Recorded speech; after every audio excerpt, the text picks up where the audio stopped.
So how can I show my wife and kids that I really deeply love them? I remember asking myself that question because I was actually doing a horrible job at it. I was doing all the things that I knew to do, but nothing was really connecting us. Then I picked up a book by Gary Chapman called The 5 Love Languages. He hit me with several quotes, including, "We are trained to analyze problems and create solutions.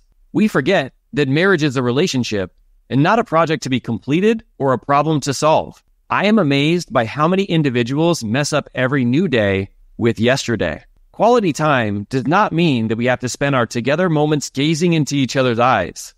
It means that we are doing something together and that we are giving our full attention to the other person.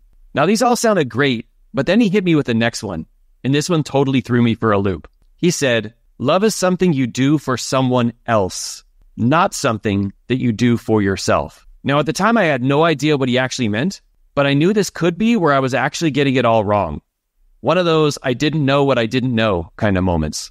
But what I found after diving into his book and trying out all the ideas he shared with me was that this is what was actually holding me back from showing them that I truly loved and cared, and ultimately from the relationship that I truly wanted. You see, I was making it all about me. And once I made this simple tweak, it changed everything in our relationship forever.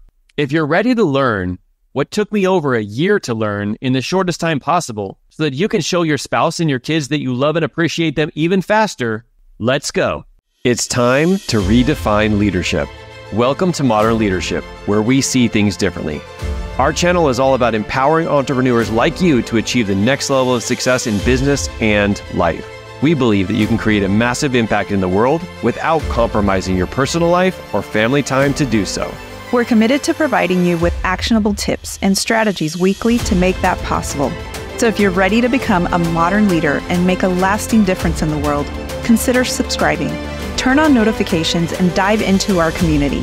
We want to thank you for being here because the world needs your leadership now more than ever. Let's go. So I actually want to start by asking you what this quote means to you.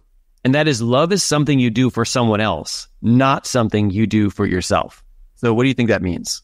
Yeah, I think it means that it's not about you. It's really about the other person, which is why the 5 love languages is so important to kind of understand, because it really dives into what the other person is feeling, and then you can act accordingly. So it's not, hey, I want to be loved. It's, how can I love others? What's amazing is when you get really good at that, is it actually does come back. It kind of reciprocates, but you have to have this willingness to lean in so that you can actually communicate in their love language that you love them. Okay, so in simplest terms, it's really about meeting people where they are, where they feel most loved and appreciated. Yes, I really love how Gary Chapman kind of breaks this down too. He talks about it in terms of your primary and your secondary love language. And he breaks it down into 5 different categories, and I'll go over them really quickly for you here. But what he says is that we have one primary way that we actually feel the most loved, and it's different for every single person. And oftentimes what we do is we accidentally try to show other people that we love them using our primary love language when it actually doesn't connect with them. So really it's about identifying what their love language is. Now, these love languages aren't in any particular order, but let's start off with number 1, and that's gifts. So you may be someone who, when you get gifts, it makes you feel loved. These could be gifts that somebody buys for you, but it can also be gifts that people make for you. And when you get a gift like that, it feels really special to you, like the person took their time out of their day to create or make or buy this thing for you. Now, the second one is words of affirmation. This is actually my primary one. And that is when somebody shares some words of encouragement, some inspiration, some things related to how much they appreciate you. That's when you feel most loved. The third one is physical touch. Now, physical touch can be anything. It could be walking by and just brushing up against your significant other. It could be just hugging your kids. It could be reaching out and holding each other's hands while you're walking. For people whose primary love language is physical touch, being in close proximity to them shows them that you love them. The fourth love language is quality time. That's where you're spending your undivided time and attention to focus on the other person. This is Teresa's primary love language. So the more that I'm able to create that kind of environment, the more that she feels loved. And the fifth love language is acts of service.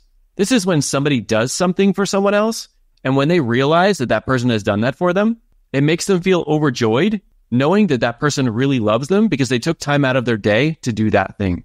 Now, here's what we shared in the beginning, and that is you may find what your primary and secondary love language is, and that's important to know. But the most important thing is what your families and your significant others' primary and secondary love languages really are. Now, for us, we actually took an online test. You can actually do a quick Google search for Gary Chapman 5 Love Languages test. And we actually had our kids do one, and we each did it as well. So that way we could help identify which of these love languages we can lean into to show the other person that we love and appreciate them. Now, there are a few intricacies that we want to go into regarding the 5 love languages because we don't want you to be blindsided by thinking that just doing this is going to be enough. So now I do want to pass it back to you because I did a lot of talking. So how can understanding and applying the 5 love languages improve your relationships? I think it's because it goes on to a deeper level. When you really truly understand how others feel loved, you can create more connection between you and the other person. It's not really just about telling them, I love you, if that's what you feel. It's really understanding what you can do for them where they feel most appreciated. Because so many people will just say, well, I always tell them I love them. But sometimes it's best to actually take action on something because that can truly show someone that you really, truly care about them. Yeah, I also find that sometimes when you're speaking in your love language to the other person and they're like, oh, okay, that's fine. That's cool. It kind of can start to feel like a little bit resentful. Like I'm showing them that I love them. I'm doing these things and they're not responding. And it's just because you're not speaking in their language. Often you're speaking in your own. So how can the love language actually hurt you? That's a great question because we often don't think about this.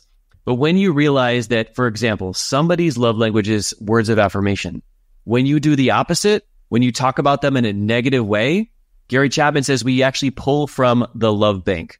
And there's this constant thing, like every time that we show them love in their love language, we're putting money into the love bank. And anytime we do the opposite of that, we actually pull from it. What I didn't realize is just like how it feels so much better to them when you actually speak in their love language, when you take that thing away, it's even worse than not doing anything. So sometimes if we don't recognize their love language, we don't even realize it. We're actually making so many withdrawals, wondering why the person really isn't connecting with us. That's why it's important to get back in to giving them their love language. And it's one of those things where it takes time to build up. I remember when I started doing this, it was like not an immediate reaction, but it was over time that really got it to build up. Now, I know a lot of people, when they hear about Gary Chapman and the 5 love languages, they talk a lot about the connection with your spouse. But I'm curious, because I know how much of an impact this has made outside of that, is how do you think people could use this, not only for their relationship with their spouse, but also with their kids, with those people they lead, maybe people that they have in their business, to have even stronger connections there too? Yeah, so this can be applied in any relationship that you have. Just because it says love languages doesn't mean it's just about the people that you love. It could be your coworkers. It could be extended family. It's just really about understanding how they operate, like what makes them tick. And that way you can actually form a better relationship because it's not about what you're taking from the relationship. It's what you're actually giving into the relationship. Okay, so what do you think is step number 1, basically, to start applying these teachings? So one of the things that I personally would do is it's kind of weird and awkward to just start implementing it without the other person actually knowing. Because if you're coming out of the blue and you're just trying to implement something new, it might feel a little bit weird and awkward, like, who is this person, right? But in reality, what we can do, and this has actually worked a lot with a lot of people that I've helped coach through this, is really just about explaining it to the other person. Like, hey, I'm actually reading this powerful book, or I watched this powerful YouTube video about the 5 love languages. And what I want to say is, like, I love and appreciate you so much that I would love to try this and find out, number 1, what's your love language, but also lean into doing that more often. Because I feel like I don't do a good enough job to show you how much I truly love you. Now, this might be really weird in the beginning, but I really do believe in these ideas and philosophies that I would love to try it. And if it's something that's totally weird and you don't like it, please let me know and I'll back off. But I really want to do my part to show you how much I really love you. Now, how many people could listen to that and go, no, thanks. And I mean, there might even be some people out there who do, but knowing that you're coming from this place of wanting to get better gives you the greatest opportunity to be able to have these kind of conversations. Now, there is one more thing that I want you to be aware of, and that is sometimes in this process, we can actually have some version of self-sabotage come up and prevent us from actually leaning in and becoming the person that we want to become. Sometimes it's about like, well, why am I spending so much time on this? why isn't the other person able to meet me halfway right now? It's very easy to sabotage yourself into not taking this kind of action. But what I have to say is that we've got you covered, because we know that if you can get past that self-sabotage, this will help you create not only an epic relationship with your significant other, but also your kids. And for those results, it's worth fighting for. That's why we made this next video. How to end self-sabotage for good, following Gary John Bishop's powerful framework. Tap the screen to watch that next video. And of course, don't forget to grab a copy of the 5 Love Languages if you want to dive in deeper, and join us inside of our free business leadership book club, where we read powerful books just like that to create businesses and relationships that we truly love. Thank you for what you do out there every single day, and keep leading from the front. Bye.